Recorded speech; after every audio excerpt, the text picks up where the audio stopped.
माननीय मुख्यमंत्री सदर चर्चेस उत्तर देतील।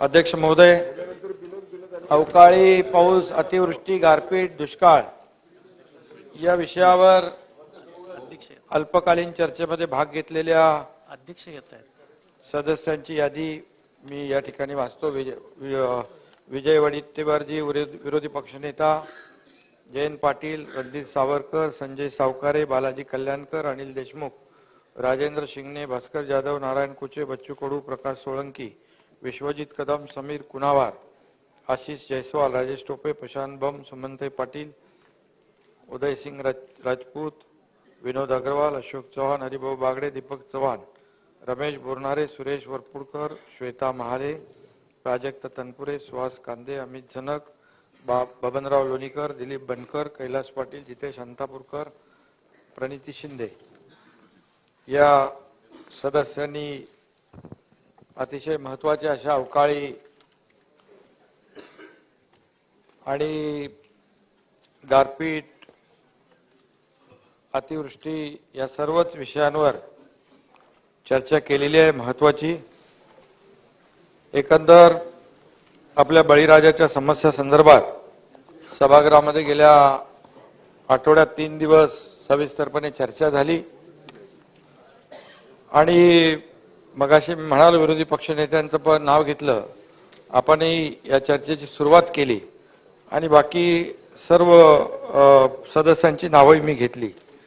या सर्व सदस्यांच्या चर्चेतून अनेक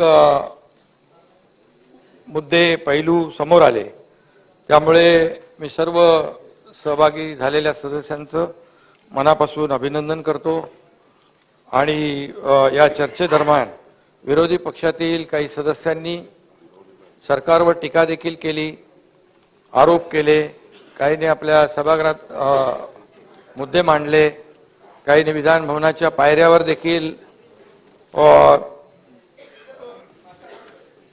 आणि चॅनलच्या कॅमेरा समोर देखील आरोप केले आणि काही जण अचानक मोर्चामध्ये प्रकट होऊन सरकारवर देखील तिथेही आरोप केले। आरोप करायचं काम विरोधी पक्ष नेता नाही, विरोधी पक्ष करत असतो। नाही त्यांच्यावर डायरेक्ट मी सांगत नाही, ते काय विरोधाला विरोध म्हणून ते करत नाहीत। कधी मुद्दे असतील, जेव्हा विरोधी पक्ष कशाला आहे की सरकार जेव्हा कुठंतरी बाबा कमी पडत असेल, सरकार काय बाबा बरोबर ना, सरकार चुकत असेल तर नक्की विरोधी पक्ष नेत्यांनी त्यावर बोललं पाहिजे आणि सरकार जर चांगलं काम करत असेल तर सरकारची पाठ थोपटली पण पाहिजे। असं विरोधी पक्ष नेत्याचं काम, मी विरोधी पक्ष नेता होतो, केवळ विरोधाला विरोध म्हणून कधी या सभागृहामध्ये कोणी काम केलेलं नाही आणि त्यामुळे हे सरकार शेतकरी विरोधी आहे, नुकसानीचे पंचनामे झाले नाहीत, मदत कधी वाटणार, असे अनेक प्रश्न त्यावेळेस विचारले गेले, आरोपही केले गेले। की मी या ठिकाणी आपल्याला सांगू इच्छितोय, मी नेहमी सांगतो आरोपांना मी कामातून उत्तर देईन। आरोपाला ज्या पद्धतीने खालच्या पातळीवरचे आरोप या ठिकाणी आपण सभागृहात नाही गेले 1.5 वर्ष 1.25 वर्ष आपण पाहतोय की पातळी सोडून देखील आरोप प्रत्यारोप होऊ लागले। हे आपलं काय महाराष्ट्राची संस्कृती नाहीये, हे महाराष्ट्राचं कल्चर नाहीये आणि ही परंपराही नाहीये। परंतु असो, मी नेहमी सांगतो की मी आरोपांना कामातून उत्तर देईन आणि मी ते कामातून उत्तर आजही या ठिकाणी त्याचप्रमाणे देतोय की गेल्या महिन्याच्या अखेरीस झालेल्या अवकाळी पावसाच्या नुकसान भरपाईला आम्ही विरोधी पक्षनेते अवघ्या महिन्याभरामध्ये सुरुवात केलेली आहे आणि नोव्हेंबर डिसेंबर मधल्या अवकाळी पावसाचं गारपीट यामुळे झालेल्या नुकसानीचे प्राथमिक पंचनामे जवळपास 100% पूर्ण झालेत। 32 जिल्ह्यापैकी 26 जिल्ह्यांचे पंचनामे जे आहेत ते 100% पूर्ण आहेत। परभणी, अकोला, अमरावती, नागपूर, गोंदिया आणि चंद्रपूर या 6 जिल्ह्यातले पंचनामे थोडेफार बाकी आहेत। 9,75,059 हेक्टर बाधित क्षेत्र झालेला, अवकाळीसाठी अंदाजे 2,000 कोटींची नुकसान भरपाई देखील या ठिकाणी देय आहे। जसे जसे पंचनामे होतील तसतसा निधी शेतकऱ्यांच्या खात्यात डीबीटी द्वारे जमा होईल।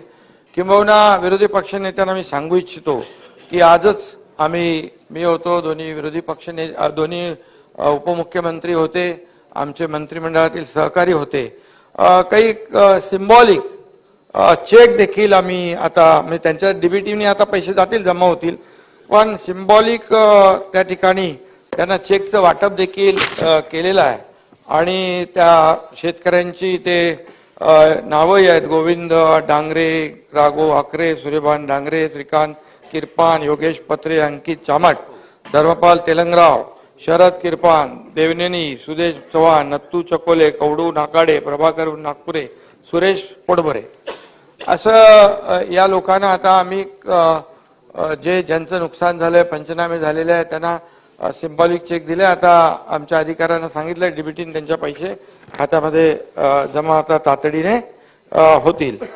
खरं म्हणजे अध्यक्ष महोदय, जगाचा पोशिंदा मायबाप शेतकरी काळ्या मातीत सोनं पिकवतो आणि म्हणूनच आपल्या सर्वांच्या ताटात 2 वेळचं जे काही अन्न पडतं त्याला आपल्याला शेतकऱ्याला खरं म्हणजे त्याच्या मेहनतीमुळे आपण हे सगळं पाहत असतो.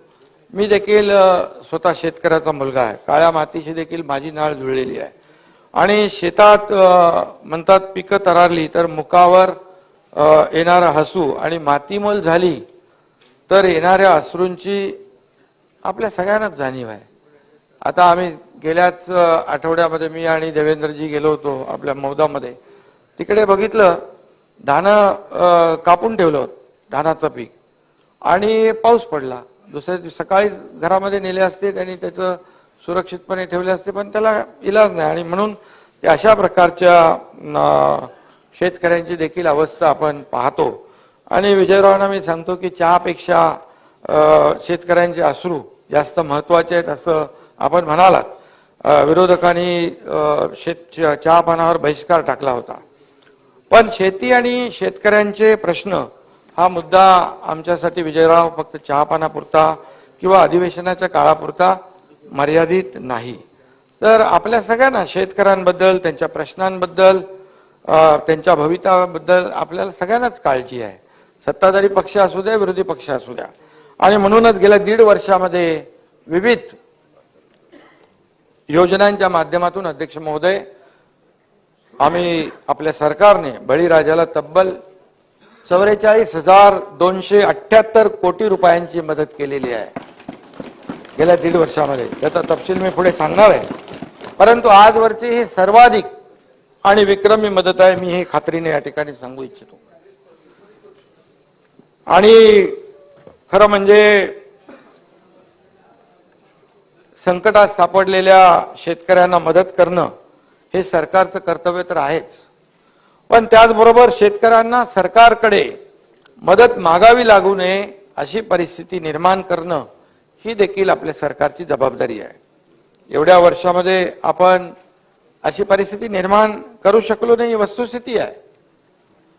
त्यामुळे संकटात सापडलेल्या शेतकऱ्यांना सरकार मदत करतं, त्यामध्ये आपण आम्ही काहीतरी मोठं केलंय असं म्हणण्याचं कारण नाही, तसं मी म्हणणारही नाही.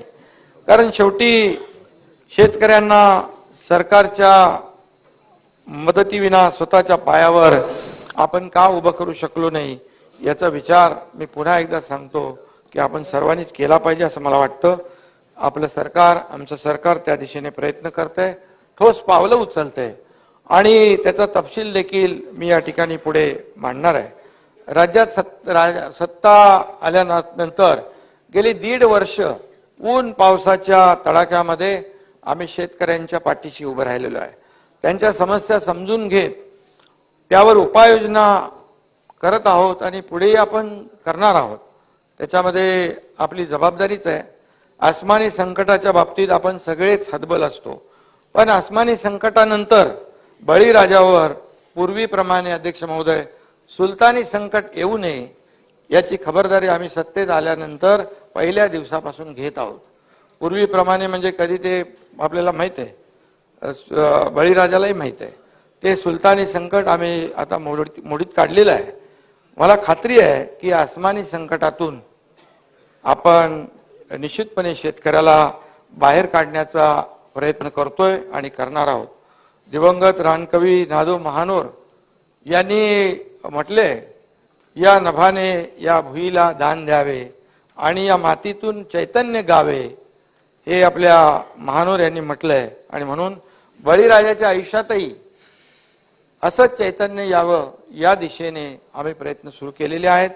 या सभागृहात बसलेले अनेक सदस्यही माझ्याप्रमाणेच शेतकरी कुटुंबातून आलेले आहेत. गेल्या काही वर्षापासून निसर्ग चक्र बदलतंय. अल निनो इफेक्ट असेल, ग्लोबल वॉर्मिंग असेल, क्लायमेट चेंज असेल, असे यामुळे अवेळी येणाऱ्या पावसाचं प्रमाणही वाढलंय. त्याचबरोबर क्लायमेट चेंजमुळे कमी दिवसात भरपूर पाऊस पडतो, हेही आपण गेल्या काही वर्षामध्ये पाहतोय. आणि एकीकडे अतिवृष्टी तर दुसऱ्या भागात दुष्काळ, कधी अवकाळी पाऊस, कधी गारपीट, अशी स्थिती गेली काही वर्ष सातत्याने या ठिकाणी निर्माण होतीये. अध्यक्ष महोदय, या ठिकाणी आपल्या कष्टकरी शेतकऱ्यांच्या हातातोंडाशी आलेली पिकं वाया जातात, तेव्हा त्याची वेदना आपल्याला कळते. आणि मगाशी मी म्हणालो की जसं आम्ही दोघंही, देवेंद्रजींनी आम्ही मगाशी गेल्या आठवड्यात गेलो होतो, हातातोंडाशी आलेलं पीक कापलेलं होतं आणि घेऊनच जायचं होतं, पाऊस पडला. आणि म्हणून जेव्हा अशा प्रकारचा त्यांचा जो काही आत्मविश्वास आणि आत्मसन्मान कुठेही ढळणार नाही, याची देखील सरकारने वेळोवेळी काळजी घेतली पाहिजे, ती आम्ही घेतोय. 2019 नंतर अध्यक्ष महोदय 2.5 वर्ष सत्तेत असलेले आणि आता आमच्या सरकारवर शेतकऱ्यांच्या समस्याबाबत टीका होतीये, आरोप करतायत. पण जेव्हा 2.5 वर्ष सत्तेमध्ये, त्या काळात मी होतो, दादाही होते, परंतु तुम्ही विचारायच्या आधी मी सांगून मोकळा होतो. कारण शेवटी काय असतं, कॅप्टन जसं आपलं हे जहाज चालवतं तसं ते चालत असतं.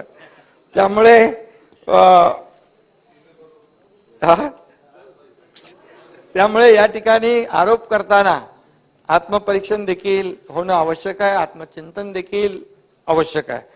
गेल्या सरकारपेक्षा निम्म्या कालावधीमध्ये अध्यक्ष महोदय आम्ही कितीतरी पटीने अधिक मदत शेतकऱ्यांना दिली आहे. त्याचा तपशील देखील या ठिकाणी समोर मी मांडणार आहे. आधीच्या सत्ताधाऱ्यांप्रमाणे घोषणा करून फक्त शेतकऱ्यांना पोकळ आश्वासनं किंवा त्यांच्या तोंडाला पानं पुसण्याचं काम आम्ही केलेलं नाही.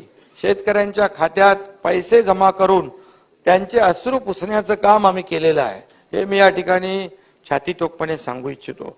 30 जून 22 रोजी आमचं महायुती सरकार सत्तेत आलं आणि अवघ्या काही दिवसातच जोरदार पाऊस आणि काही भागात अतिवृष्टीसारखी परिस्थिती निर्माण झाली.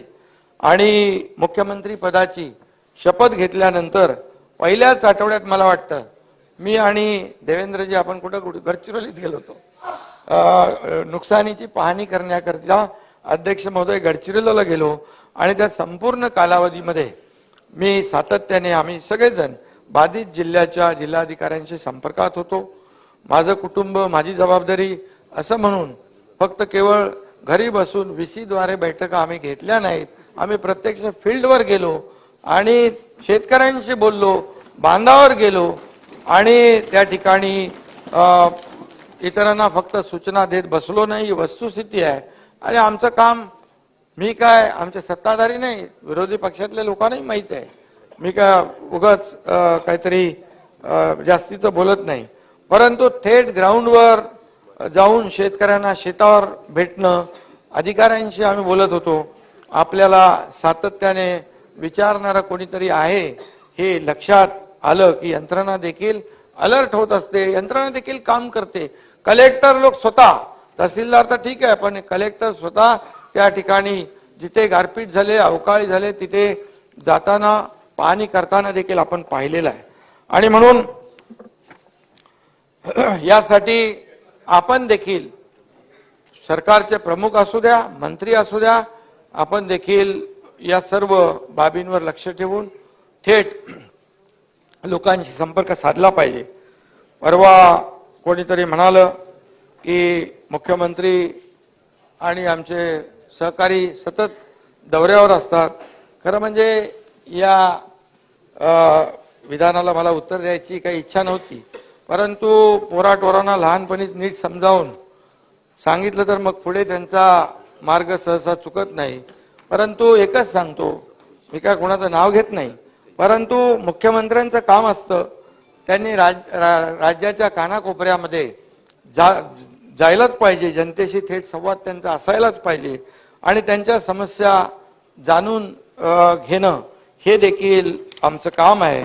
म्हणजे लंडन दौऱ्यापेक्षा राज्यातल्या कानाकोपऱ्यात गेलेलं केव्हाही चांगलं असतं आणि म्हणून जे कोरोना काळात आपल्या मतदारसंघातही न फिरकणाऱ्यांना मला काही जास्ती महत्त्व द्यायचं नाहीये, परंतु ज्यांनी माझ्यावर दौऱ्यावर टीका केली त्यांच्या मतदारसंघात देखील अध्यक्ष महोदय कोरोना काळामध्ये कोविड काळामध्ये लोकांना धान्य वाटप आणि इतर जे काही वाटप करण्याचं कामही आपण केलेलं आहे. हे मुद्दाम मी या ठिकाणी सांगू इच्छितो आणि केलेलं सांगायचं नसतं, परंतु जेव्हा काही असा आरोप प्रत्यारोप होतात तेव्हा नाईलाज म्हणून बोलावं लागतं. हे दिलेलं एका हाताने दिलेलं दुसऱ्या हाताला कळता कामा नये अशा प्रकारची माझी वृत्ती आहे. परंतु काही गोष्टी ज्या आहेत या तुम्हालाही समजल्या पाहिजेत म्हणून मी बोलतोय. नाही अवकाळ हे का आला ना शेतकरी परत थोडा रेफरन्स ऐका बोलू द्या. शेतकरी अडचणीत असताना नाना भाऊ आम्ही कधी घरात नाही बसलो. प्रत्येक वेळी नानाला माहित आहे, प्रत्येक वेळी आम्ही बांधावर गेलोय, शेतात गेलोय आणि त्यांची परिस्थिती समजून घेतली आहे, त्यांना मदतही केलेली आहे. अधिवेशनाच्या काळात देखील अवकाळी झाल्यानंतर देखील आम्ही दौरे केले आणि शेतकऱ्यांसाठी हे सरकार जे आहे हे सातत्याने प्रयत्न करतंय, संकटमोचक म्हणून काम करणार आहे. आणि म्हणून यंदाही काही ठिकाणी दुष्काळी परिस्थिती आहे तर काही ठिकाणी अवकाळी पावसामुळे शेतकरी हैराण झालाय. राज्यात सरासरीच्या 90% असमान पाऊस झाल्यामुळे या ठिकाणी पाण्याचं संकट निर्माण झालंय. दुष्काळ जाहीर करण्यात राज्य सरकारने दिरंगाई केली असा बिनबुडाचा आरोप देखील विरोधकांकडून झालाय. परंतु तुमच्या माहितीसाठी सांगतो, केंद्राच्या पथकाने नुकतीच आपण दुष्काळग्रस्त जाहीर केलेल्या तालुक्यांना देखील भेटी देऊन पाहणी केलेली आहे आणि यापूर्वी देखील आपण सत्तेत होतात. तुम्हाला माहित आहे की केंद्राने दिलेल्या मुदतीमध्ये प्रस्ताव पाठवला तरच केंद्राचं पथक येतं आणि पाहणी करतं. ज्या अर्थी केंद्रानं पथक पाठवलं याचा अर्थ मुदतीमध्ये दुष्काळ जाहीर केला हे उघड आहे आणि म्हणूनच त्यामुळे इथून पुढे तरी अंधारामध्ये अशा प्रकारचे बाण मारण्याचे आरोप होऊ नये एवढीच अपेक्षा आहे. आणि अध्यक्ष महोदय, या 40 तालुक्यातल्या शेतकऱ्यांना 2587 कोटी इतक्या रकमेची मदत देण्याबाबत केंद्र सरकारला देखील मागणीचं पत्र दिलेलं आहे आणि त्यावर केंद्राने IMCT इंटर मिनिस्ट्रियल कोऑर्डिनेशनल टीम पाठवली. त्यापैकी 15 पैकी 9 जिल्ह्यांना भेटी देखील दिलेल्या आहेत आणि शासनाच्या संबंधित वरिष्ठ अधिकाऱ्यांची त्यांच्याशी बैठकही झाली. ही मदत लवकर प्राप्त करून घेण्याबाबत केंद्रीय गृहमंत्री अमित शहा यांच्याकडे देखील एक बैठक होईल. त्यामुळे लवकरात लवकर केंद्राकडून निधी मिळेल असा विश्वास देखील मला आहे. केंद्राच्या निकषात न बसलेल्या परंतु कमी पाऊस झालेल्या 1021 महसूल मंडळांमध्ये दुष्काळ सदृश परिस्थिती जाहीर करण्यात आलेली आहे. या मंडळांमधील शेतकऱ्यांच्या कर्जाचं पुनर्गठन, चालू वीज बिलात 33% सूट, विद्यार्थ्यांच्या परीक्षा शुल्कात माफी आदी सर्व उपाययोजना या ठिकाणी सरकारच्या वतीने करण्यात येत आहेत. त्याचबरोबर रोजगार हमीच्या निकषांमध्ये देखील काही प्रमाणामध्ये शिथिलता देण्यासह 8 वेगवेगळ्या सवलती लागू केल्या आहेत.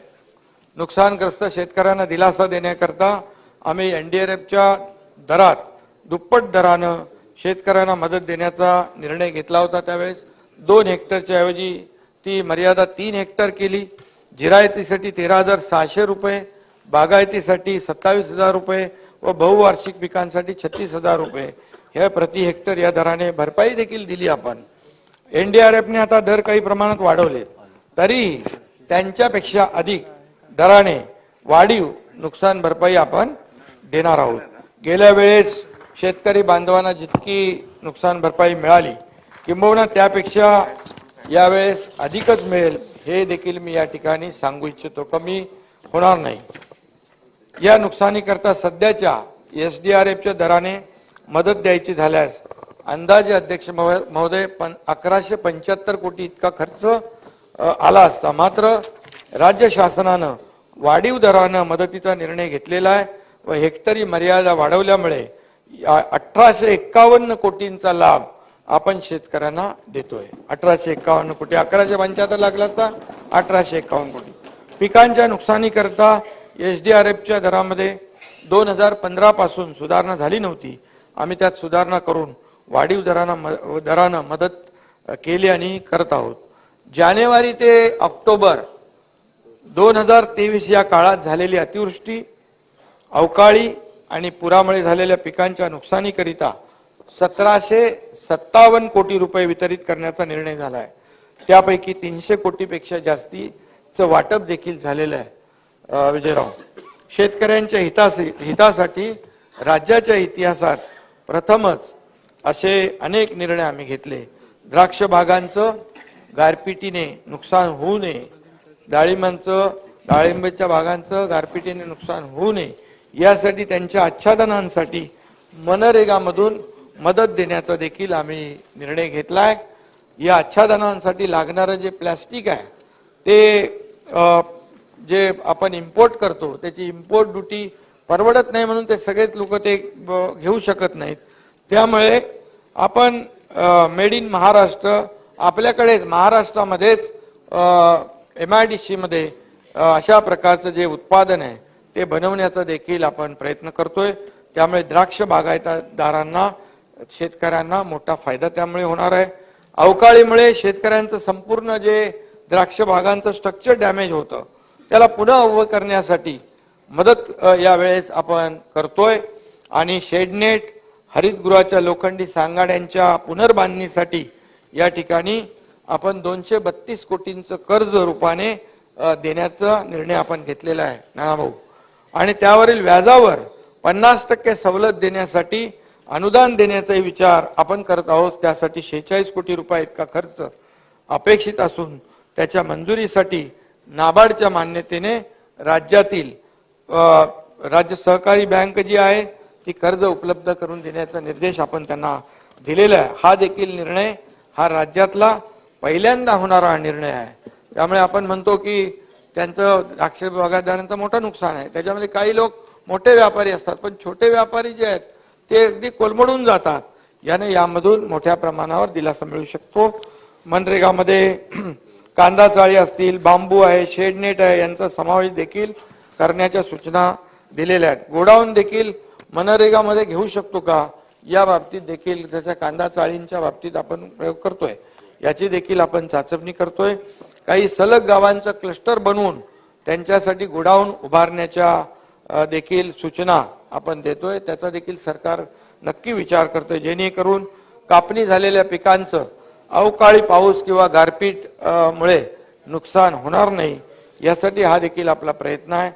इतके वर्ष सततच्या पावसामुळे विजयराव होणाऱ्या नुकसानीची केवळ चर्चा व्हायची परंतु मदतीसाठी कुठलीच तरतूद यामध्ये किंवा योजना नव्हती. परंतु केंद्राचा 24 तासात 65 मिलीमीटर पावसाचा निकष होता तो आम्ही बदलला.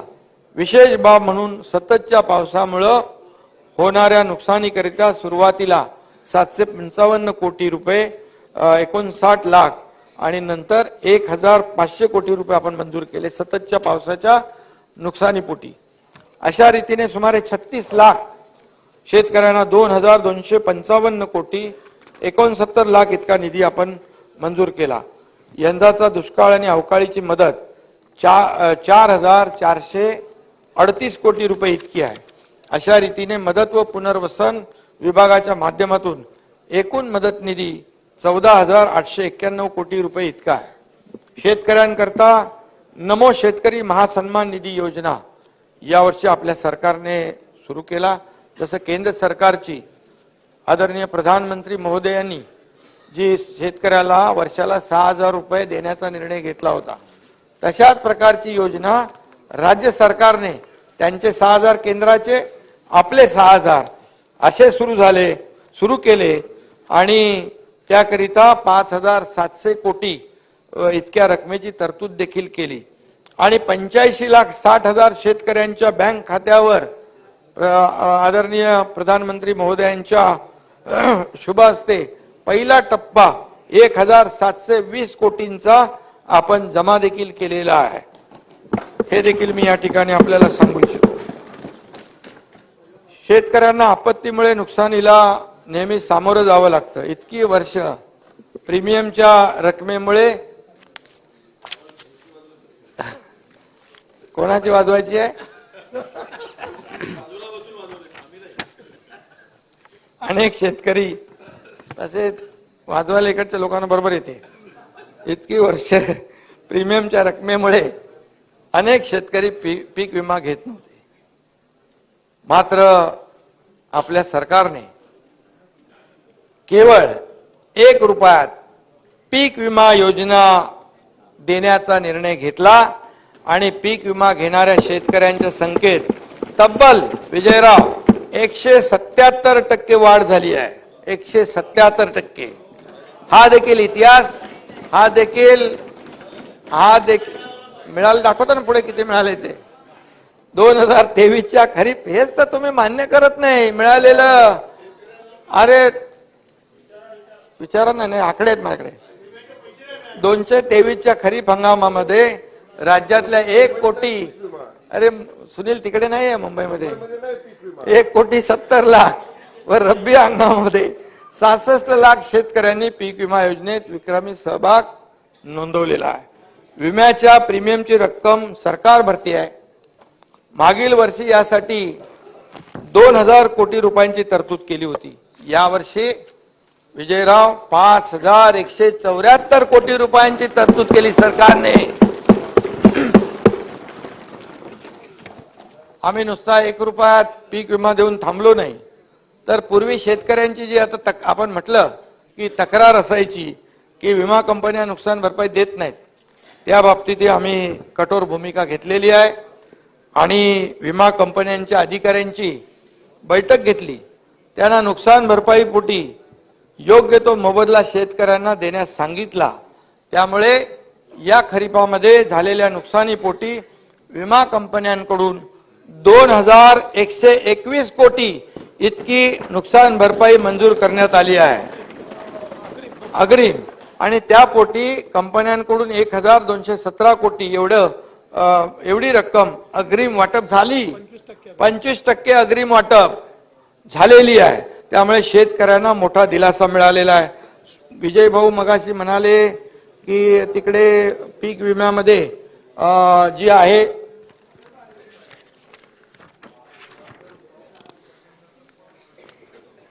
हे कुठलं नाव सांगितलं ना तुम्ही राठोडचं,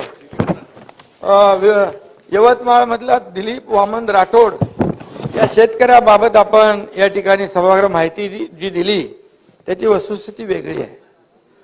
दिलीप वामन राठोड या शेतकऱ्याचे एकूण 3 अर्ज होते.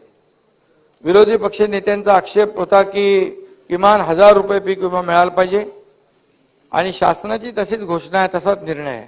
या शेतकऱ्याला फक्त 53 रुपये मिळाले आपण असं म्हटलंय. त्याचा तक्ता माझ्याकडे आहे. त्यामध्ये त्याच्या अन्य एकूण ही जी रक्कम आहे त्याच्या एका खात्यातली आहे, पण त्याच्या अन्य 5 खात्यात मिळून या शेतकऱ्याच्या खात्यावर 1,583 रुपये इतका पीक विमा मिळालेला आहे. त्याला त्याचे 1,583, तुम्ही 53 रुपये म्हणाले ना, तर 1,583 रुपये मिळालेत. त्याचा बँकची डिटेल माझ्याकडे आहे. त्यामुळे तो सिक्युरिटी, हा तुम्ही म्हणाला होता की 53 रुपये सांभाळायला सिक्युरिटी द्या, त्यामुळे ती वस्तुस्थिती नाहीये. आपल्याला कोणी ब्रीफिंग केलं ते चुकीचं आहे. त्यामुळे आपण विरोधी पक्षनेता म्हणून 1,583 रुपये मिळाले आणि त्यामुळे तुम्ही सभागृहामध्ये माहिती देताना वस्तुनिष्ठ दिली पाहिजे, कारण तुमच्यावर आम्ही विश्वास ठेवतो, सभागृह विश्वास ठेवतो आपल्या सदस्यांवर. त्यामुळे नाही, तुम्ही नंतर बोला ना. नाही नाही, विरोधी पक्ष नेते बसा. नाही नाही, सर्वप्रथम एक मिनिट तुम्ही नाही नाही, बसा, थांबा, बसा. देणार का? बिलकुल नाही, त्यांचा रिप्लाय नाही, होऊ दे. याच्यामध्ये ऐका, बँक ही स्टेटमेंट अल्पकालीन चर्चा आहे, बँकेचं स्टेटमेंट आहे ना. ही अल्पकालीन चर्चा आहे आणि त्याचे नियम जे आहेत ते आपल्या पायाला लागतील. आपण बोला.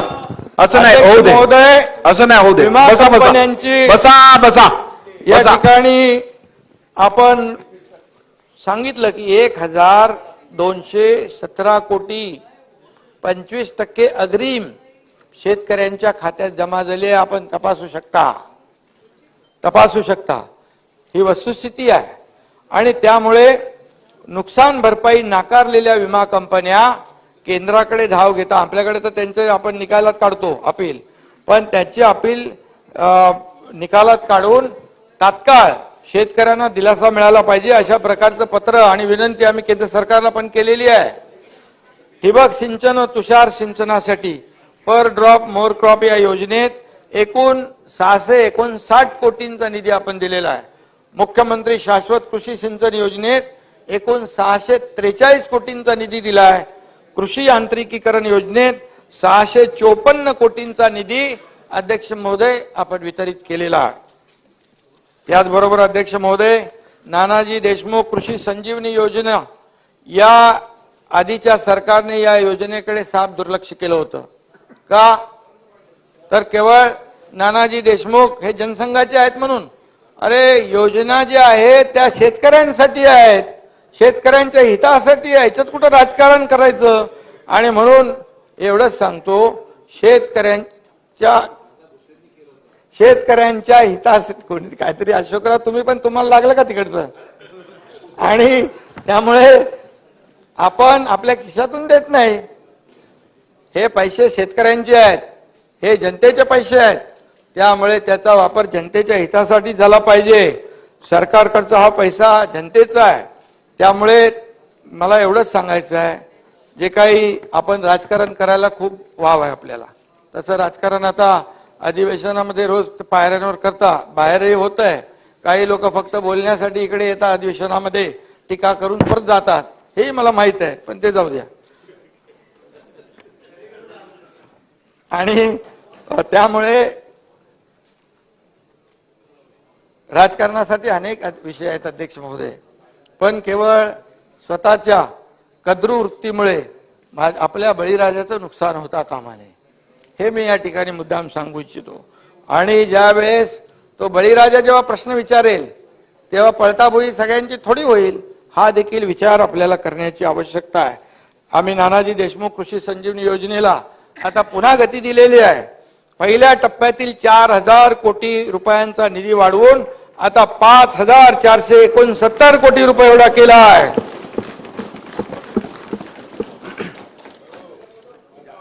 16 जिल्ह्यामध्ये ही योजना राबवण्यात येते. दुसऱ्या टप्प्यासाठी जयंतराव चाललंय 6,000 कोटी रुपये खर्च येणार असून, तुम्ही सभागृहात नसला की मजा येत नाही आहे तेच म्हणून खर्च येणार असून पहिल्या टप्प्यातील 16 जिल्ह्यांसह विदर्भातील नागपूर, भंडारा, गोंदिया, चंद्रपूर आणि गडचिरोली अशा एकूण 21 जिल्ह्यामध्ये प्रकल्पाचा दुसरा टप्पा आपण राबवतोय.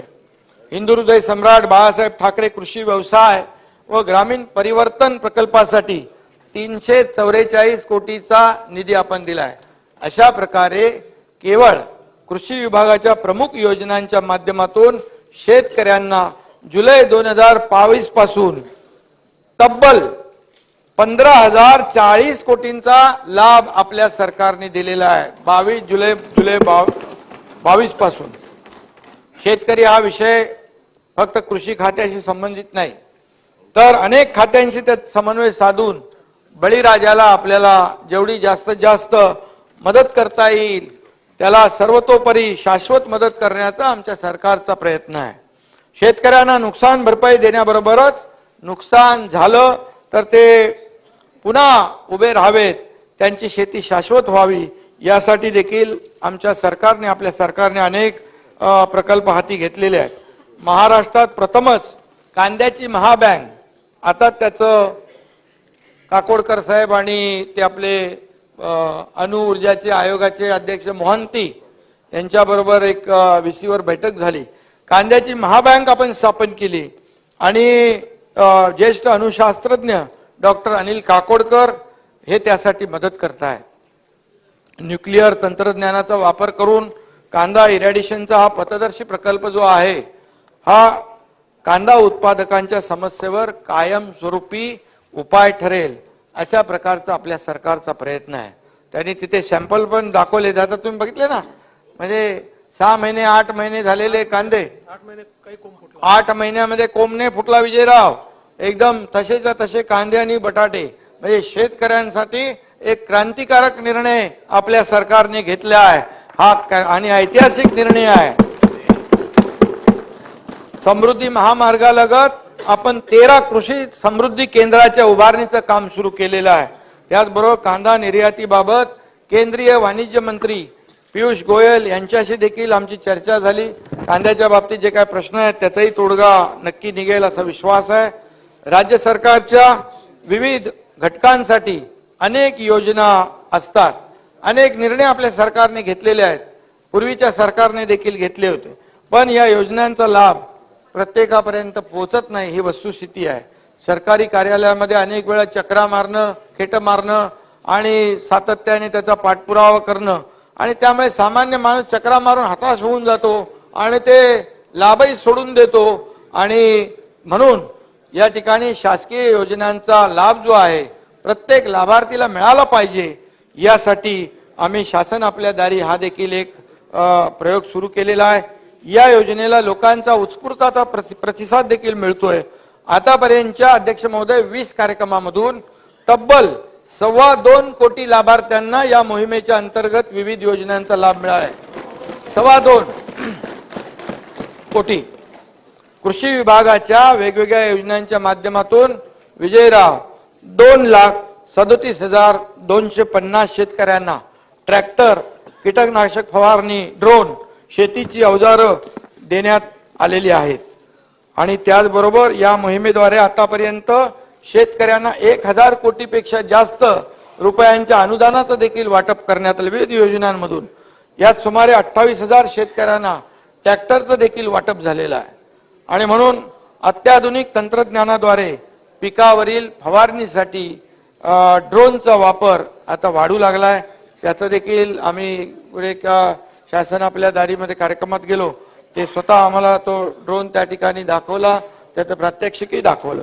आणि म्हणून अशा ड्रोनचंही वाटप शासन आपल्या दारीच्या माध्यमातून केलं जात आहे. अध्यक्ष महोदय,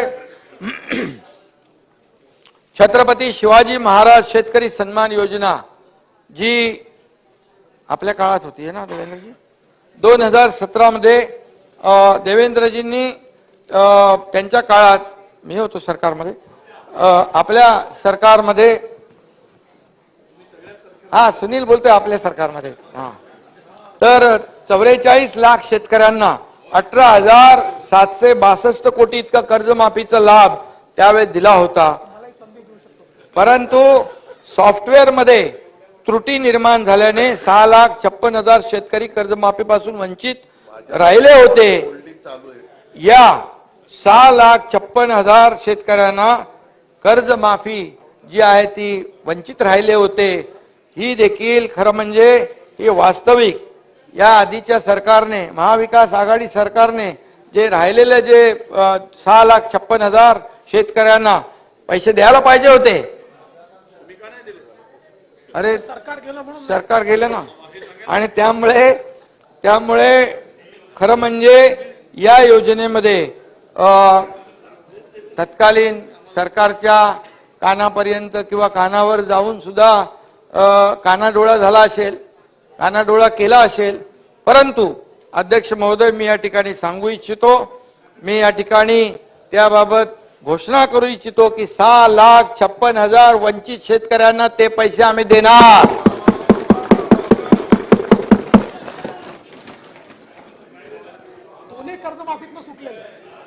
वास्तविक या आधीच्या सरकारने 2.5 वर्षाच्या काळात ती जबाबदारी घ्यायला पाहिजे होती.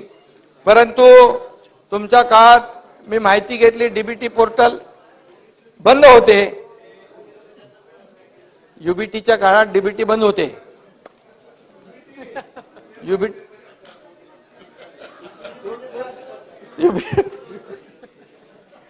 समजून घ्या ना, समजून घ्या. आणि का बंद होते ते मलाही कळलं नाही, आपल्यालाही कळलं नाही. कळलं असेल तर सांगा. पण एकच आहे, मी आणि आमचे दोन्ही उपमुख्यमंत्री राज्यभरात फिरतो, त्यामुळे हा प्रश्न आम्हाला समजला आणि आम्ही त्याची सोडवणूक करण्याचा निर्णय देखील अध्यक्ष महोदय घेतलेला आहे. मला वाटतं आपण इग्नोर करणं, टाळणं हा आमचा पिंड नाही. आणि जे शेतकरी वंचित आहेत त्यांना त्याची पूर्ण पडताळणी करून त्यांना मदत दिली जाईल. आणि म्हणून मी एवढंच सांगतो, जेव्हा आपण मैदानात म्हणजे आपण शेतीवर जातो, बांधावर जातो, तेव्हा हे शेतकरी सांगतात आमचे तेव्हाचे पैसे बाकी आहेत, या दुसऱ्या कर्जमाफीचे पैसे बाकी आहेत. ते आम्ही चुकवतो, बिलकुल चुकवतो. आणि म्हणूनच आपल्याला सांगतो, महात्मा ज्योतिराव फुले शेतकरी विजयराव कर्जमुक्ती योजना 2019 मध्ये नियमित कर्जफेड करणाऱ्या शेतकऱ्यांना प्रोत्साहनपर 50,000 रुपये देण्याचा निर्णय झाला होता. बरोबर आहे. 50,000 रुपये निर्णय देण्याचा मागच्या सरकारने घोषणा केली. परंतु अध्यक्ष महोदय त्यासाठी तरतूदच केली नव्हती. ती तरतूद आम्ही GR काढून या ठिकाणी हे दादा नाही, ऐका ऐका ऐका ऐका, रिप्लाय होऊ दे, अरे रिप्लाय होऊ दे, रिप्लाय होऊ दे, रिप्लाय होऊ दे. नाही, ऐका ऐका, मला त्यांचं ऐका, सगळं स्पष्टीकरण मिळणार. दादांनी अजित विजयराव अजित दादा तेव्हा काय राज्याचे प्रमुख नव्हते, तरी सुद्धा त्यांनी तो प्रस्ताव पुढे नेला होता 50,000 रुपये देण्याचा. परंतु तो मुख्यमंत्र्यांनी तो थांबून टाकला आणि 50,000 रुपये 50,000. बसा बसा, असं नाही, बसा बसा. रिप्लाय नाही, रिप्लाय होऊ दे. अध्यक्ष महोदय, शेतकऱ्यांचा अन्याय सहन न झाल्यामुळे दादा इकडे आले. आणि म्हणून दादा कधी अन्याय सहन करत नाही, ते आपण सगळ्यांनी बघितलं. आता चला पुढे. अरे बाबा जयंतराव दादानी तो प्रस्ताव पुढे नेला होता, परंतु शेवटी कोणाच्या हातात असतं. त्यामुळे त्यांना शेतकऱ्यांचा अन्याय सहन नाही झाला म्हणून तिकडे आले. आणि म्हणून त्यामुळे अध्यक्ष महोदय ही तर आम्ही 2017 राहिलेले देखील हे देतोय. आणि 50,000 जे आहेत, जे नियमित कर्जफेड करणारे शेतकरी जे आहेत त्यांचे पैसे आम्ही त्याची पूर्तता करतोय, तेही वाटतोय. म्हणजे हे देखील मी या ठिकाणी सभागृहाला सांगू इच्छितो. म्हणजे आश्वासनं देऊन आणि त्याला शेतकऱ्यांच्या तोंडाला पानं पुसवायची, त्याला झुलवत ठेवायचं, बोलाचीच कडी बोलाचाच भात, हे आम्ही कधी केलं नाही, करणार नाही. दिले ताई, दिले ना 50,000 रुपये. आणि त्याला ऐका ऐका ऐका ऐका ऐका ऐका नियमित कर्जफेड करणाऱ्या शेतकऱ्यांना अनुदान देण्यास सुरुवात आम्ही केली. ऐका ना, ऐकलं तर बोलणार. आतापर्यंत 14,31,000 शेतकऱ्यांच्या बँक खात्यामध्ये सुमारे 5,190 कोटी रुपये जमा केले आणि उरलेत ते पण देणार. जे बघा, तुमच्याकडे कोणी असतील तर तुम्ही सांगा, त्याला लगेच आम्ही देऊन टाकू चेक फाडून. डीबीटी केंद्र सरकारने, ए बाबा सुनील, अरे इथं माझ्याकडे आकडे आहेत सुनील, तुझ्याकडे तिकडे मोखाड्याला कोण असेल शेतकरी डिस्टर्ब करू नका, रिप्लाय घ्या, डिस्टर्ब करू नका. अध्यक्ष महोदय, केंद्र सरकारने प्रथम केंद्रात सहकार विभागाची निर्मिती केली. केंद्रीय गृहमंत्री अमित शाह साहेबांनी या खात्याचा कार्यभार हाती घेतलेला आहे. आणि आमच्या विनंतीला मान देत महाराष्ट्रातील साखर कारखान्यांचा प्राप्ती कर माफ करण्याचा निर्णय केंद्र सरकारने घेतला. तो 10,000 कोटी रुपये. हे देखील ऐतिहासिक निर्णय झालेला आहे. तुम्ही म्हणता दिल्लीला कशाला जाता, दिल्लीला कशाला जाता, याच्यासाठी जातो आम्ही, शेतकऱ्यांना मिळवून देण्यासाठी, लाभ मिळवून देण्यासाठी. त्यामुळे यामुळे जवळपास 10,000 कोटींचा दिलासा राज्यातल्या सहकारी कारखान्याला मिळालेला आहे. जयंतराव बरोबर आहे ना? बरोबर आहे, मान्य आहे.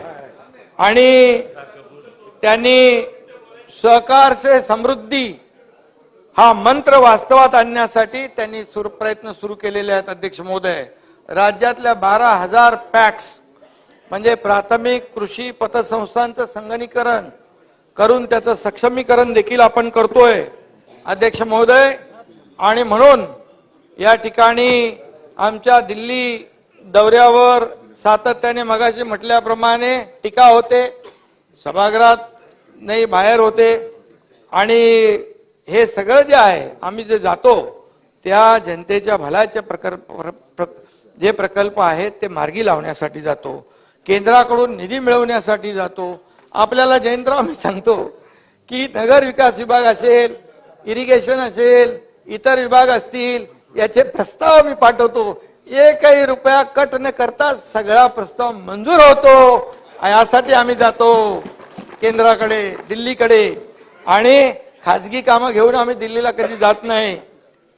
का हो दादा?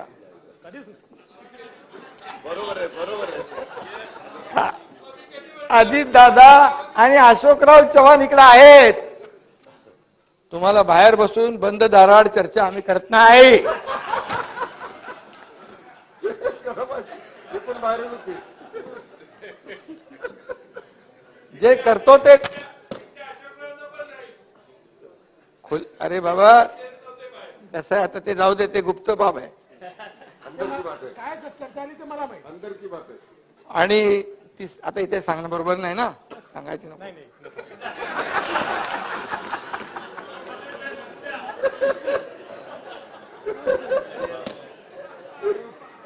नंतर कधीतरी सांगू. सगळं एकदम सांगितलं तर प्रॉब्लेम सगळं आहे. पोतडीतून एक एक बाहेर काढू. भरपूर आहे, भरपूर आमच्याकडे आहे, पण एक संयम आहे. पण संयम कसा आहे, थोडा एक सहनशीलतेचा पण एक मर्यादा असते प्रत्येकाला. सहनशीलतेच्या पलीकडे गेल्यानंतर सगळ्यात मग. अध्यक्ष महोदय, पीक कर्जासाठी शेतकऱ्यांना पूर्वी अनेक अडचणी यायच्या.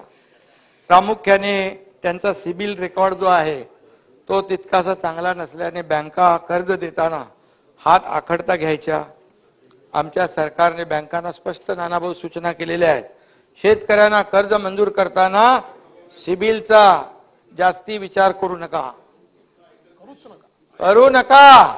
अरे ऐकत कसं नाही, ऐकले ना, दिले पैसे 25% अग्रिम द्यायला काय, कसं काय, सरकारचं काय ऐकत नाही. आणि बँकांनी सकारात्मक प्रतिसाद दिलेला आहे नानाभाऊ. 2021 मध्ये कर्ज वाटपाचं जे प्रमाण 73% होतं ते आता 85% पर्यंत गेलेलं आहे आपल्या सरकारच्या याच्यामध्ये. त्यामुळे 2023च्या खरीप हंगामामध्ये अध्यक्ष महोदय सप्टेंबर अखेर 41,221 कोटी रुपयांचं कर्ज वाटप झालंय. दिले नसते तर कसं झालं सर नानाभाऊ? रब्बी हंगामासाठी देखील 3,55,000 शेतकऱ्यांना 3,516 कोटीचं पीक कर्ज वाटप सुरू केलंय. बँकांनी 64% टार्गेट पूर्ण केलेलं आहे. उर्वरित देखील पूर्ण करतील. माहिती घ्या, आकडे मी जे बोललो तर चॅलेंज करा. अध्यक्ष महोदय, 3 लाखापर्यंत पीक कर्जाची संपूर्ण परतफेड केली तर शेतकऱ्यास 3% व्याज सवलत अनुदान दिलं जातं. अध्यक्ष महोदय, या वर्षासाठी 72 कोटी खर्च यासाठी करण्यात येणार आहे. अटल अर्थसहाय्य योजनेस मुदतवाढ आम्ही दिलेली आहे. 428 प्रस्तावांना कर्ज आणि अनुदान देणार आहोत. त्यासाठी 72 कोटी 42 लाख रुपयांच्या निधीला मान्यता या ठिकाणी दिली आहे. बुलढाणा, परळी वैजनाथ, नांदेड, सोयगाव येथे शासकीय कृषी महाविद्यालय स्थापन करण्याचा निर्णय आपल्या सरकारने घेतला आहे. नागपूर येथे शेती व कृषी उद्योग आणि कृषी संलग्न उद्योगासाठी आंतरराष्ट्रीय कृषी सुविधा केंद्र या ठिकाणी स्थापन करण्याचा देखील आमच्या सरकारने निर्णय घेतलेला आहे. त्याचबरोबर अध्यक्ष महोदय, मागच्या यापूर्वीच्या सरकारने 2.5 वर्षामध्ये सिंचन प्रकल्पांना सुधारित प्रशासकीय मान्यता देताना हात आखडता घेतला होता. हाताच्या जयंतरावचं एकमत आहे याच्यावर. सुप्रमाला आपण किती सुप्रमा देतो म्हणजे आपली पॉलिसी पॅरालिसिस झालं होतं. आपल्या सरकारने आमच्या शासनाने 1.5 वर्षात 65 प्रकल्पांना तब्बल 66,000 कोटींच्या सुधारित प्रशासकीय मान्यता दिल्यामुळे सिंचन प्रकल्प जे आहेत मार्गी लागत आहेत आणि त्यामुळे सिंचनाचा उर्वरित अनुशेष जो आहे केवळ अमरावती विभागात आहे तो या सुधारित प्रशासकीय मान्यता मिळाल्यामुळे पूर्णपणे भरून निघेल. यामुळे जे आम्ही 65 प्रकल्प विविध प्रकल्पांना सुधारित प्रशासकीय मान्यता दिली त्यामुळे 10 लाख हेक्टर क्षेत्र ओलिताखाली येणार आहे. 10 लाख हेक्टर क्षेत्र 10 लाख हा शेतकऱ्यांना मदतीचा मोठा भाग आहे. यामुळे राज्याच्या रब्बीच्या क्षेत्रातही वाढ होईल आणि अन्नधान्य उत्पादनातही वाढ होईल. प्रधानमंत्री कृषी सिंचाई योजनेअंतर्गत अध्यक्ष महोदय मार्च 2023 अखेर 10 प्रकल्प जे आहेत ते पूर्ण झालेत. जून 2025 पर्यंत उर्वरित 17 प्रकल्प पूर्ण होतील आणि यासाठी 2,990 कोटी रुपयाची तरतूद सरकारने केलेली आहे. अध्यक्ष महोदय, सगळ्यात महत्वाचं म्हणजे मराठवाडा वॉटर ग्रीड सारखा महत्वाकांक्षी आणि अत्यंत महत्वाचा प्रकल्प मागच्या सरकारने केवळ द्वेषापोटी भासणात गुंडाळून ठेवला, तो रद्द केला. त्या प्रकल्पाचं देखील आम्ही दोघंच होतो त्यावेळेस, आपण शपथविधी घेतली तेव्हा कॅबिनेटला, मला वाटतं पहिल्याच दिवशी केला आपण, आणि या प्रकल्पाचं पुनरुज्जीवन करण्याचा निर्णय आम्ही घेतला, आमच्या सरकारने घेतला. या योजनेसाठी देखील केंद्राने अर्थसहाय्य करावं यासाठी आम्ही आदरणीय प्रधानमंत्री महोदयांना विनंती केली आहे आणि त्याचा पाठपुरावा आम्ही करतोय. नक्की खात्री आहे की आम्हाला यामध्ये यश येईल. त्याचबरोबर अध्यक्ष महोदय, कोरोना नंतर लंपीमुळे देखील राज्यातील पशुधनाचं मोठं नुकसान झालं. मरण पावलेल्या विखे पाटील इकडे आहेत पशूंच्या मालकांना एकूण 91 कोटी 76 लाख रुपयांची मदत आमच्या सरकारने केलेली आहे. 91 कोटी 76 लाख रुपये. तर इतर योजनांकरता देखील चालू वर्षी 242 कोटी 92 लाखांची तरतूद केलेली आहे. अध्यक्ष महोदय, त्याचबरोबर बांगलादेशने संत्र्याच्या आयातीवर 40% आयात शुल्क लावल्याने आपल्याकडचा संत्रा उत्पादक शेतकरी अडचणीत आला, निर्यातदार, आणि त्याची अडचण दूर करण्यासाठी सरकारने निर्यातीसाठी 139 कोटी रुपयाचं अनुदान मंजूर केलं संत्रा उत्पादकाला. कांदा निर्यातीवर निर्बंध आल्याने कांद्याचे भाव घसरले, त्यामुळे कांदा उत्पादकांना दिलासा देण्यासाठी आमच्या सरकारने 350 रुपये क्विंटल दराने अनुदान मंजूर केलं. 851 कोटींचं अनुदान त्यांना आपण देतोय. ऐतिहासिक आहे. कधी काही अगोदर कधी हा असा निर्णय झाला नव्हता. पहिल्यांदा हा क्रांतिकारी निर्णय आहे. अध्यक्ष महोदय, मार्च 2023 ते जून 2023 या कालावधीमध्ये हमी भावाने 4,124 कोटींचा हरभरा सरकारने खरेदी केला. त्याचा लाभ 3,92,000 शेतकऱ्यांना मिळाला आणि एकूण 77,31,000 क्विंटल हरभरा खरेदी करण्यात आला आहे. अध्यक्ष महोदय, या खरीप हंगामामध्ये 1,86,00,000 क्विंटल धान व इतर भरड धान्य खरेदी या ठिकाणी केलेला आहे. त्याकरिता अध्यक्ष महोदय 3,800 कोटी इतकी रक्कम 5,06,000 शेतकऱ्यांना दिलेली आहे. त्यामुळे हा देखील एक चांगला निर्णय आपण घेतला आहे. अध्यक्ष महोदय, शेतीच्या शाश्वत प्रगतीसाठी काही महत्वाच्या योजनांना देखील सरकारने वेग दिलेला आहे, गती दिलेली आहे. आणि गतिमान सरकार आहे, निर्णय घेणारं सरकार आहे, पॉझिटिव्ह आहे, प्रॅक्टिकल आहे. थोरात साहेब बरोबर आहे ना? तर त्याने मान्य आहे. खरं आहे, ते असं दुसऱ्यासारखे हे करत नाही, खऱ्याला खरं सांगतो. नदीजोड प्रकल्प आणि जलयुक्त शिवारचा दुसरा टप्पा राबवून महाराष्ट्राला दुष्काळ मुक्त कसं करता येईल यासाठी देखील सरकार प्रयत्नशील आहे. मला वाटतं तेव्हा देवेंद्रजी मुख्यमंत्री होते, जलयुक्त शिवार योजना सुरू झाली, वॉटर लेवल वाढू लागली, टेबल वाढू लागला, लोकांना बोरिंगला विहिरींना पाणी वाढू लागलं आणि शेतकऱ्यांना त्याचा फायदा होऊ लागला. आणि अशा परिस्थितीमध्ये या त्यांच्या संकल्पनेतून पहिल्या टप्प्यात या ठिकाणी चांगलं यश मिळालं, शेतकऱ्यांना त्याचा फायदा झाला. केंद्राने देखील मला वाटतं आपला मॉडेल प्रशंसा केली जलयुक्त शिवार योजनेची, परंतु केंद्राच्या अहवालात महाराष्ट्र नंबर 1 ला आला जलयुक्त शिवार योजनामध्ये. परंतु शेतकऱ्यांच्या हिताची अजून आहे ना, फॉरेन डायरेक्ट इन्व्हेस्टमेंट बाकी सगळ्यामध्ये आहे पहिला नंबर, स्टार्टअप मध्ये नंबर 1 आहे. योजना महाआघाडी सरकारने केवळ आकसापोटी कोत्या मनोवृत्तीने बंद केली, हे देखील दुर्दैव आहे. पण ते आम्ही सरकारमध्ये आल्यानंतर ताबडतोब सुरू केली आणि त्याचं आता काम सुरू झालेलं आहे. दुसरा टप्पा 5,500 गावामध्ये आपण सुरू केला आहे. 4,500 कोटी खर्चून 1,57,142 कामं आपण हाती घेतलेली आहेत.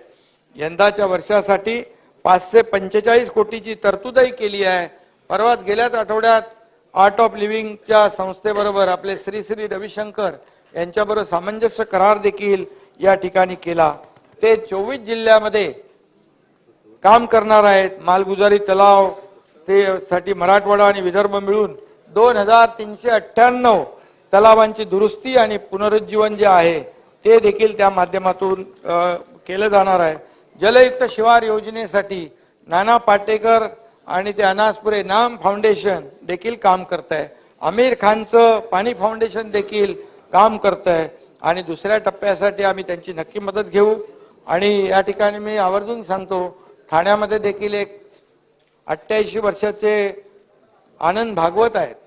ते आजही जिल्ह्यामध्ये खेड्यापाड्यात वाड्या वस्त्यांवर या ठिकाणी वसुंधरा संस्थेच्या माध्यमातून एवढं वय असताना देखील आज ते जे काम करतायत त्यांच्या माध्यमातून देखील जलसंवर्धन, बंधारे, जल चळवळ यामध्ये ते सहभागी होत आहेत. शासन म्हणून आम्ही अशा संस्थांना पूर्ण मदत करू. शेवटी शेतकऱ्यांसाठी ते करतायत.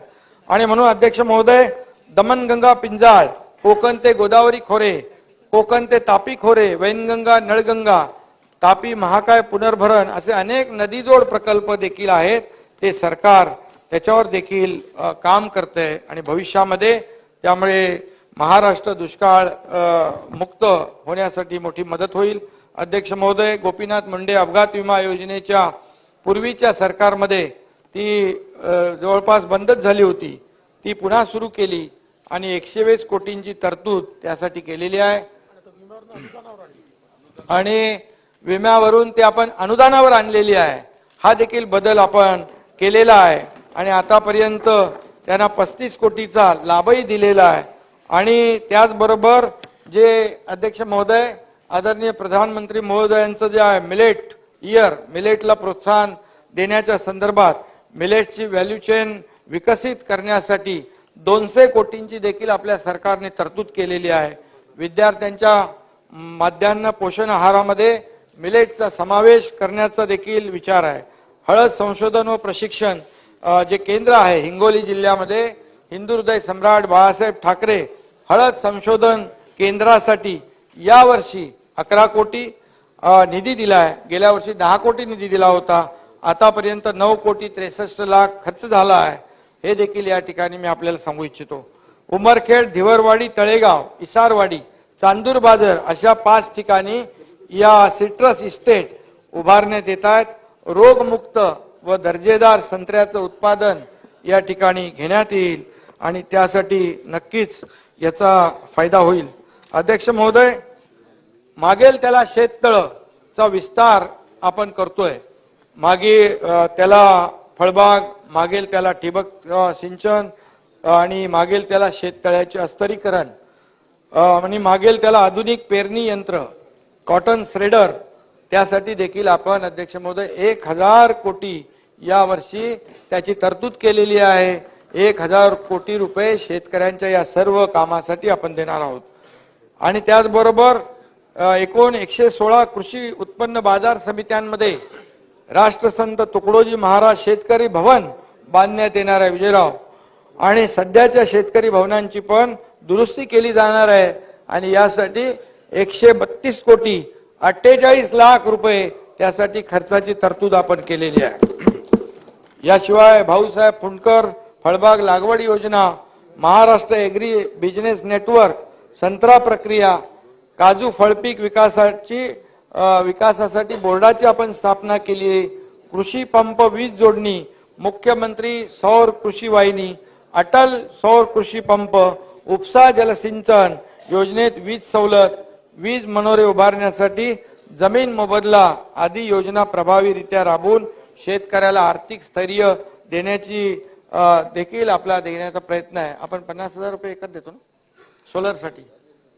सोलर योजनेसाठी देखील जी नापिकी जमीन आहे ती 50,000 रुपये एकरी विजय भाऊ त्याला भाडं, वार्षिक भाडं म्हणजे वार्षिक भाड्याने आपण 50,000 रुपयांनी घेतो. हेक्टर असेल तर 1.25 लाख रुपये त्या शेतकऱ्याला वर्षाला भाडं मिळणार.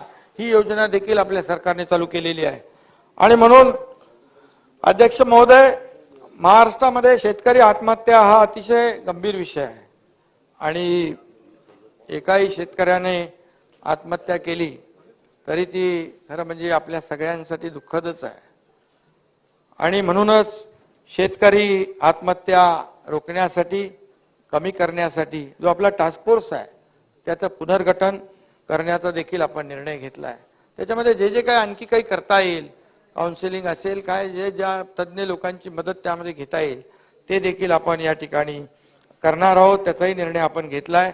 आपल्या शेतीला शाश्वत शेतीकडे कसं नेता येईल, राज्यातील शेती उत्पादन वाढवण्यासाठी काय करता येईल, अवकाळी पाऊस आला किंवा दुष्काळ पडला तर शेतीचं नुकसान होणार नाही असं शेतीचं मॉडेल कसं विकसित करता येईल यासाठी हा टास्क फोर्स काम करेल.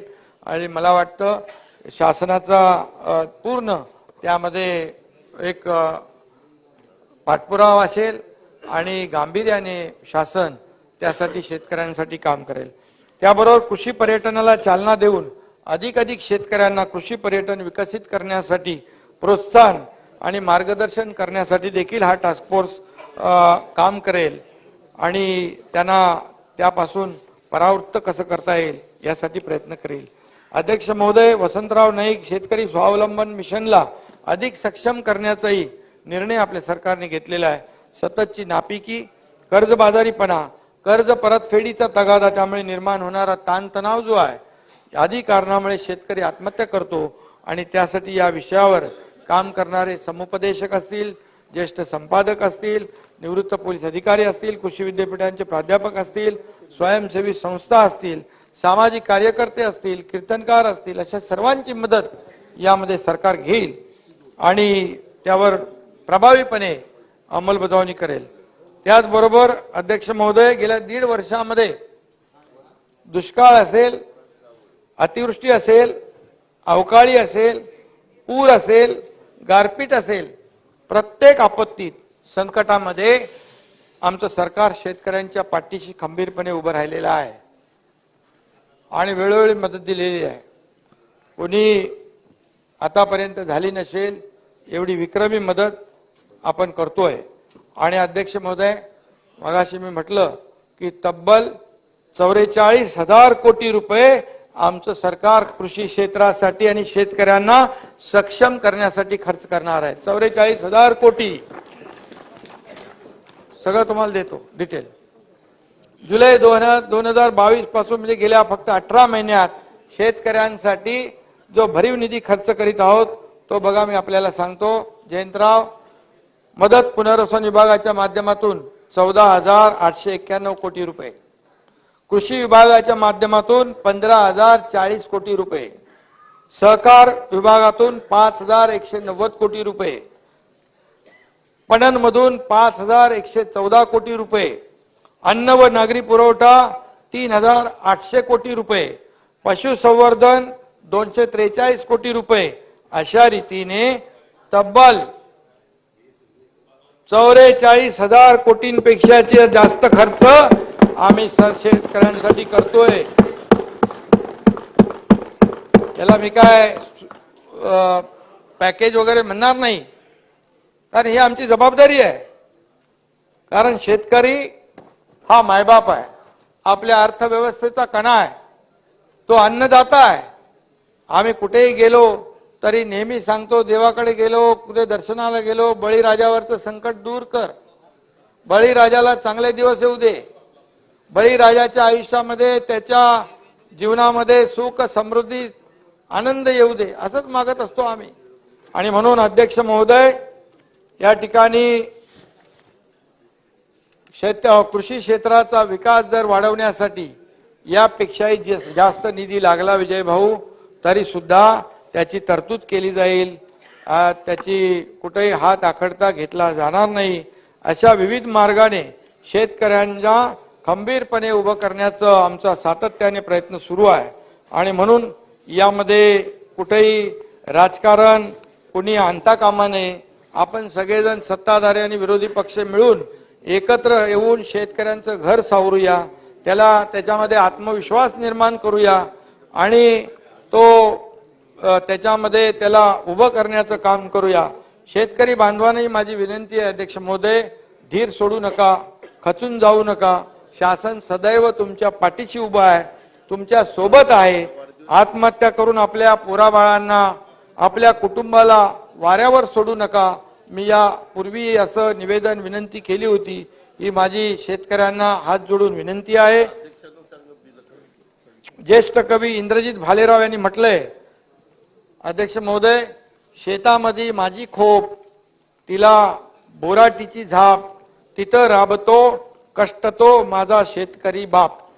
अध्यक्ष महोदय, असं आमचं राबणाऱ्या कष्टकरी शेतकऱ्याचं सरकार आहे.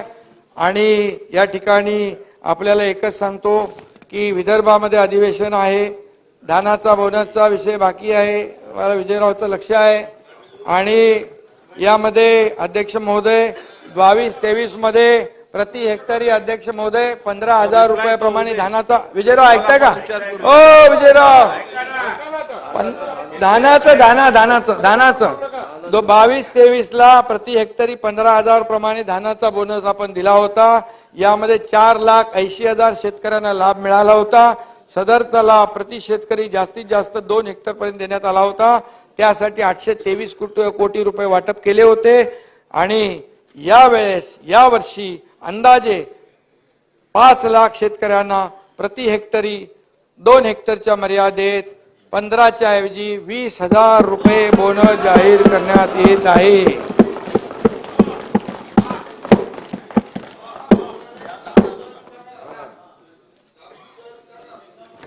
त्यामुळे